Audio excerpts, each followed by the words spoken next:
সিলেটের কোম্পানিগঞ্জে সাদা পাথর লুটপাটে প্রত্যক্ষ ও পরোক্ষভাবে 42 জন রাজনীতিবিদ ও প্রভাবশালী ব্যক্তির সংশ্লিষ্টতার প্রমাণ পেয়েছে দুর্নীতি দমন কমিশন। তালিকায় রয়েছেন বিএনপি, জামায়াত, এনসিপি ও আওয়ামী লীগের নেতাকর্মীরা। এছাড়া লুটপাটে স্থানীয় প্রশাসন, পুলিশ, বিজিবির নিষ্ক্রিয়তা ও সহযোগিতা ছিল। সাদা পাথর এলাকায় এনফোর্সমেন্ট অভিযান চালিয়ে দুদক এসব তথ্য জানতে পেরেছে।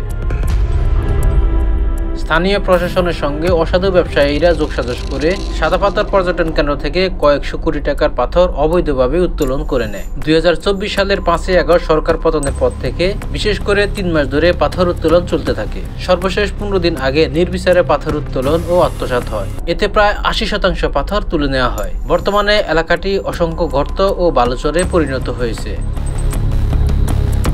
6টি ক্যাটাগরিতে পাথর লুটে জড়িত ব্যক্তিদের নাম, পরিচয় এবং সরকারি সংস্থাগুলোর কার কি ভূমিকা ছিল তা বিস্তারিতভাবে উল্লেখ করা হয়েছে।